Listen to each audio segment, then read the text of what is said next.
कि हे प्रिय मन, ज्ञान की गंगा में गोता लगा लो। बाहर तो घर में तो सब स्नान करते हैं, लेकिन असली स्नान कौन होता है? जहाँ पर हमारे मन का मैल धुलता है। शरीर का मैल तो धोने के लिए काफ़ी है, अपने ही घर में सब धो सकते हैं, लेकिन मन का मैल जो है उसको धोने के लिए एक ही जगह है, जहाँ पर ज्ञान की गंगा बह रही है। पानी की गंगा में तो सब जाते हैं नहाने, लेकिन ज्ञान की गंगा में जो नहाता है वही समझो कि असली स्नान करता है। क्योंकि वहाँ से निकलने के बाद आदमी एकदम तरोताज़ा रहता है, आनंद से भरा हुआ रहता है। सत्संग ऐसी जगह है जहाँ से मन के सारे पाप धुल जाते हैं, सारे दुख दर्द मिट जाते हैं। कहा जाता है दरबार में सच्चे सदगुरु के दुख दर्द मिटाए जाते हैं। सदगुरु के दरबार में ही जो सदगुरु का जो दरबार है वही सच्चा दरबार है, क्योंकि वहाँ पर सारे दुख दर्द मिटाए जाते हैं हमें। क्योंकि वहाँ केवल मन की बीमारी की इलाज होती है। शरीर का इलाज करने के लिए तो बहुत डॉक्टर हैं, लेकिन मन का इलाज हमारे करने के लिए एक सद्गुरु होते हैं, संत होते हैं। सत्संग ऐसी जगह है जहाँ पर हमारे मन का इलाज होता है। वहाँ पर सद्गुरु ही वैद्य होते हैं, वही हमें दवाई देते हैं, वही हमें ज्ञान की रूपी दवा दे करके हमारे मन के सारे दुख को हरण कर लेते हैं, हमारी पीड़ा को हर लेते हैं। और कहीं ऐसी शरीर के दुख दर्द तो दूर करने के लिए आदमी डॉक्टर के पास जाता है, लेकिन मन के दर्द को दूर करने के लिए केवल सद्गुरु हैं, संत हैं, कि जो हमारे मन के दुख का हरण कर लेते हैं। मन का दुख ऐसा है कि जो आदमी जिसके ताप में रात दिन जलता रहता है और उससे उसे कोई बचा नहीं पाता है। मन का ताप ऐसा होता है कि उसको किसी से जल्दी से बता भी नहीं पाता है आदमी, और बताएगा भी तो सबके पास ऐसे ही ताप इतना भरा हुआ है, दुख इतना भरा हुआ है। कबीर साहब कहते हैं जिसके आगे दुख कहो पहले उठे रोए, जिससे दुख कहो अपना वो हमसे पहले रोने लगता है जा कर के। वो उसके पास दूना दुख है हमसे, उसके पास हमसे ज़्यादा दुख है, लेकिन हमें लगता है कि हमारे ही पास सारा दुख है, मैं ही दुखी हूँ। लेकिन दुनिया में देखो तो पता नहीं कितना दुख का समुद्र है, वो भरा हुआ है, और दुखी हैं, हमसे ज़्यादा दुखी लोग पड़े हुए हैं संसार में। ही जाता है, ख़त्म ही हो जाता है। उनसे पूछो कितना उनके पास दुख है। हमारा तो कम से कम ये कहो, ऐसा मत कहो पता नहीं क्या पाप किए थे, ये कहो कि पता नहीं हम कौन सा पुण्य किए थे कि हमारा बच गया, इलाज करवाए और हम अब ठीक हो जा रहे हैं, हमारा पैर ठीक हो जा रहा है। तो आदमी दुनिया में देखो तो इतना दुख से भरा हुआ है, हमारा दुख उसके आगे कम है। कहते हैं कि एक बार भगवान बुद्ध के पास जा रहे थे, एक महिला पकड़ के उनका एकदम पैर रोने लगी जोर से, प्रभु मेरा बेटा मर गया है, एक ही बच्चा था मेरा और वो मर गया, वो बचा लीजिए, आप जिला दीजिए। भगवान बुद्ध ने कहा कि अब इसको कैसे समझाया जाए, बहुत दुखी है, एक ही बच्चा था इसके, अब इसको समझाने के लिए मेरे पास कोई चारा नहीं है, कैसे करूं, इसके कैसे समझाऊं। संतों के पास युक्ति होती ही है बहुत सारी। भगवान बुद्ध ने कहा कि ऐसे करो माते कि जाओ गांव में किसी के घर से एक मुट्ठा सरसों ले आओ, मैं तुम्हारे बच्चे को जिला दूंगा, मंत्र फूंकूंगा और उसी सरसों को तुम पीस के लगा देना, फिर तुम्हारा बच्चा जीवित हो जाएगा। लेकिन एक शर्त है कि उसके घर से सरसों लाना कि जिसके घर में कोई न मरा हो, जिसके घर कोई मरा ही ना हो उसके घर से सरसों लेकर के आना। तो हो गई मोह में एकदम पागल, दुख में तुरंत उठी और दौड़ी गई, कई दरवाज़ा खटखटाती है, बहन मुझे एक मुट्ठा सरसों का दाना दे दो, मेरा बच्चा जीवित हो जाएगा।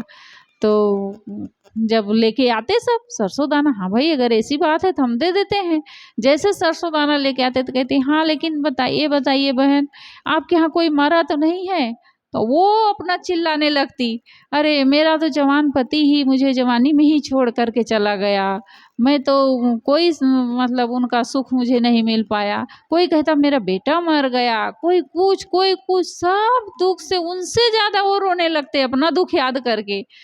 तो उसको कहा अरे सबके यहाँ मरे हैं। उसको धीरे धीरे दूसरे का रोना देख करके उसको अपना दुख कम लगने लगा। अरे इनका तो मुझसे ज़्यादा दुख है। कोई कहता मेरे 2 बेटे मर गए, तो 3 बेटे मर गए, हमारा सब कुछ चला गया। सब अपना अपना दो, तो उनको लगा अरे मेरा तो एक ही बच्चा मरा है, इनके तो पता नहीं कितने लोग मर गए, इनके तो कोई नहीं बचा है परिवार में, हम ही इनसे ठीक है। उसको धीरे धीरे साहस होता गया, दृढ़ता आती गई भीतर में, मजबूत होती गई वो कि अरे मेरा दुख तो कम है, इनका दुख तो बहुत ज़्यादा भरा है। ऐसे सुन सुन के उसको बोध हो जाता है और वो आती है भगवान बुद्ध के पास लौट करके, तो कहती है भगवान हमसे लोग ज़्यादा दुखी हैं, मेरा तो एक ही बच्चा गया है। उसको लौट के आने तक ही उसको बोध हो गया था। भगवान बुद्ध कहे कि हम जिनके लिए रो रहे हैं वो मेरा नहीं है, वो बस थोड़े दिनों के लिए हमारा संबंध था, थोड़े दिनों के लिए मिला था और वो चीज़ हमसे छूट गई। और छूटने वाली चीज़ों से हम क्यों मोह करते हैं, क्यों उसके लिए हम पागल बने रहते हैं? क्यों? क्योंकि हमें ज्ञान नहीं है, बोध नहीं है। हम सद्गुरु की ज्ञान गंगा में स्नान ही नहीं किए हैं। अगर हम दुखी हो रहे हैं तो समझो कि हम ज्ञान की गंगा में नहीं स्नान किए हैं। जिसको ज्ञान हो जाएगा, बोध हो जाएगा, वो छोटी छोटी बातों के लिए दुखी नहीं होगा। छोटा दुख क्या, बड़ा दुख क्या, वो उसके लिए लगेगा, वो सोचेगा कि ये तो संसार का नियम है, प्रकृति का नियम है। जब तक हम ज्ञान की गंगा में स्नान नहीं करेंगे, उसमें गोता नहीं लगाएंगे, तब तक हमें बोध नहीं होगा, हमें ज्ञान नहीं होगा। हम दुखी बने रहेंगे, पीड़ित होते रहेंगे, छोटी छोटी चीज़ें हमें प्रभावित करती रहेंगी, हम परेशान होते रहेंगे, थोड़े थोड़े चीज़ों के लिए हम परेशान होते रहेंगे। और जिसको बोध हो रहता है वो कहता है अरे छोड़ो, ये सब नियम है, ये सब होना ही है, ये सब तो होता ही रहता है। ऐसा सोच करके वो मन से उसको हटाता रहता है। घरों में, परिवारों में देखो, छोटी छोटी चीज़ों के लिए क्यों झगड़े होते रहते हैं, क्यों कलह होती रहती है? क्यों? ज्ञान नहीं है, विवेक नहीं है उनको, सत्संग नहीं है उनके जीवन में, उनके पास ज्ञान नहीं है, अबोधी है। तो थोड़ी थोड़ी चीज़ों के लिए वो परेशान होते रहते, उलझते रहते हैं, वो सुख से जीवन नहीं जी पाते हैं। सद्गुरु क्या कह रहे हैं ना, ज्ञान गंगा नहा लो प्यारे मना। हे प्यारे मन, तुम ज्ञान की गंगा में चलो और वहाँ पर गोता लगा लो, जिससे तुम्हारा पूरा जीवन ही निर्मल हो जाएगा। वहीं पर तुम्हारे मन का पाप धुल जाएगा। सत्संग ही ऐसी जगह है, सत्संगत है काशी नगरी। साहब कहते वही काशी नगरी है। वो काशी नगरी में जाओगे तो केवल मंदिर मूर्तियों की पूजा प्रार्थना और दर्शन करके आ जाओगे, वहाँ से तुम्हें कुछ मिलने वाला नहीं है। लेकिन सत्संग जो है, वहाँ से तुम्हारे मन का मैल धुल जाएगा, वहाँ का जो मन में तुम्हारे पाप लगा है वो धुल जाएगा। गुरुदेव जी एक बार बताते हैं कि अयोध्या में था, सत्संग चल रहा था, तो एक भाई आए और बैठे थोड़ा देर। तो गुरुदेव जी ऐसे बता रहे थे अपना ज्ञान की बातें कि आदमी कैसे दुखी रहता है, कैसे परेशान रहता है। गुरुदेव जी बोल रहे थे प्रवचन। तो वो आए, थोड़ी देर बैठे और फिर उठ करके चले गए। दूसरे दिन आए और गुरुदेव जी के पास बैठे और रोने लगे। कहे गुरुदेव, मैं कल थोड़ी ही देर आपके पास बैठा, 10-5 मिनट, और तुरंत मुझे जाना पड़ा। तो गुरु जी कहे क्यों इतना जल्दी चले गए, आप बैठे नहीं कुछ देर? तो कहे कि अच्छा लगा तो बैठना था। तो कहे कि मैं बैठ जाता अगर साहब आपके पास, तो उधर बहुत बड़ा अनर्थ हो जाता। तो कहे क्या अनर्थ हो जाता? कहे उधर मैं आदमी फिट करके आया था कि मेरे ही चचेरे भाई को मारना है आपको। आदमी मैं फिट करके आया था और उस समय उनको दिया था, अगर मैं नहीं उठ के चला जाता तो वो लोग हमारे चचेरे भाई को मार दिए रहते। पूरी व्यवस्था करके हम आए थे यहाँ पर। तो अब मन बेचैन था, कहाँ जाऊँ कहाँ जाऊँ। अब गलत जब करता है आदमी तो परेशान होता है, तो अब गलत हो रहा था तो मन परेशान था, कहाँ जाऊँ। तो कहीं नहीं सूझा, तो साहब का सत्संग चल रहा, वहीं जाके बैठ गए।